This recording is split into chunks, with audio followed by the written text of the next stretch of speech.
Good morning. Tara, magbasa na tayo ng ating libro guys. Magandang balita, Biblia. 18 December 2024. Nandito na tayo sa Aklat ng Gawa, chapter 18 sa Korinto. Pakisabayan ako ng basa ng pare-pare tayo dito matuto sa salita ng Diyos at sa history na rin ni Jesus. Gawa, chapter 18. Pagkatapos umalis si Pablo sa Atenas at nagpunta sa Korinto, verse 2, natagpuan niya roon si Aquila, isang Hudyong taga-Ponto. Kararating pa lamang nito mula sa Italia kasama ang kanyang asawa na si Priscilla. Umalis sila roon sapagkat pinalayas ni Claudio ang lahat ng Hudyo sa Roma. Nakipagkita sa kanila si Pablo, verse 3, at dahil sila ay manggagawa ng tulda, tulad niya, siya ay nakitira sa kanila at siya ay nagtrabahong kasama nila. Verse 4, tuwing araw ng pamamahinga, si Pablo ay nakikipagpaliwanagan sa mga Hudyo o Griego sa sinagoga at sinisikap niyang mahikayat sa pananampalataya ang lahat. Verse 5, nang dumating sina Silas at Timoteo mula sa Macedonia, iniokol na ni Pablo ang buo niyang panahon sa pangangaral at pagpapatunay sa mga Hudyo na si Jesus ang Kristo. Verse 6, nang siya salungatin at laitin ng mga ito, ipinagpag niya ang alikabok sa kanyang damit bilang babala sa kanila. Sinabi niya, kasalanan na ninyo kung kayo'y mapahamak. Hindi ko nasagutin iyon mula ngayon sa mga hintil na ako mangangaral. Verse 7, kaya umalis siya roon at tumira sa bahay ni Tisio Justo, isang hintil na may takot sa Diyos. Kasama ng sinagoga ang bahay nito. Verse 8, si Crispo na tagapamahala ng sinagoga at ang kanyang sambahayan ay nananalig rin sa Panginoon. Marami pang mga taga-Korinto na nakinig kay Pablo ang sumampalataya at nagpabautismo.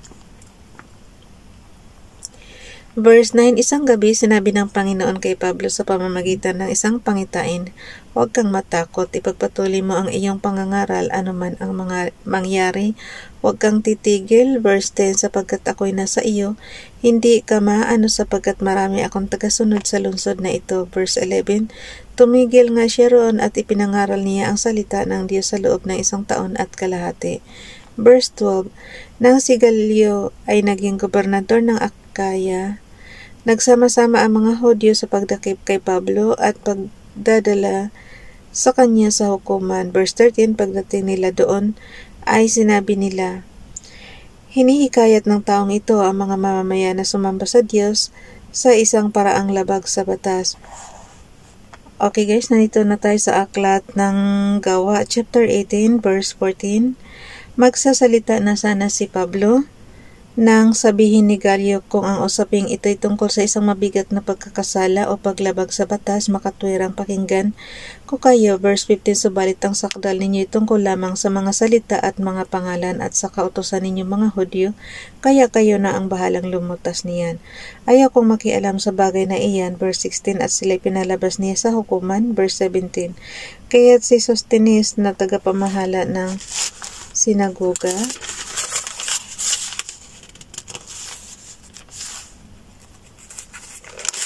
ang sinunggaban nila at binugbog sa labas ng hukuman. Hindi naman iyon pinansin ni Gallio. Ang pagbabalik sa Antioquia. Gawa chapter 18 verse 18. Pagkatapos nito, matagal nang nanatili si Pablo sa Korinto at saka nagpaalam sa mga kapatid pagdating sa Sincrea. Nagpaahit siya ng buhok sa ulo sapagkat natupad na niya ang kanyang panata. Sumakay siya sa barkong papuntang Syria, kasama ang mag-asawang Priscilla at Aquila. Verse 19, pagdating sa Efeso, iniwan ni Pablo ang dalawa at siya pumasok sa sinagoga ng mga Hudyo at nakipagpaliwanagan sa mga naroroon. Verse 20, hiniling nilang tumigil siya roon ng mahaba-habang panahon, ngunit siya ay tumanggi.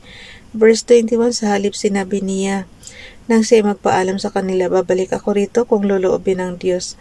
Umalis siya sa Efeso na nakasakay na sa isang barko.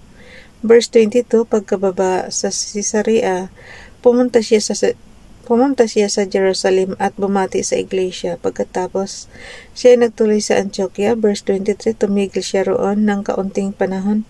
At pagkatapos ay muling naglakbay, pinuntahan niya ang mga bayan sa lupain ng Galacia at Phrygia, at pinatatag sa pananampalataya ang mga alagad doon. Gawa chapter 18 verse 24, si Apollos sa Efeso at sa Corinto.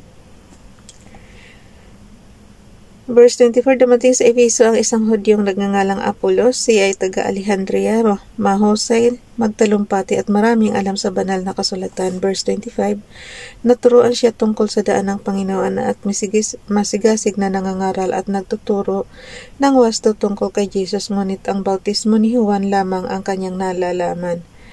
Verse 26, Siya ay buong tapang na nagsasalita sa sinagoga ng mga Hudyo nang marinig ng mag-asawang Aquila at Priscilla ang pagpapaliwanag ni Apollos. Siya ay isinama nila sa kanilang bahay at do'y pinaliwanagan ng mabuti tungkol sa mga bagay na hindi pa niya nalalaman tungkol sa daan ng Diyos. Verse 27, at nang ipasya na yang pumunta sa Akaya, sumulat sila sa mga kapatid doon upang malugod nilang tanggapin si Apollos. Pagdating doon, malaki ang naitulong niya sa mga mananampalataya dahil sa kagandahang loob ng Diyos. Verse 28, sapagkat walang magawa sa kanya ang mga Hudyo sa kanilang pagtatalo sa harap ng madla, sa pamamagitan sa mga kasulatan ay pinatunayan niyang si Jesus ang Kristo. Basahin pa ba natin yung guys?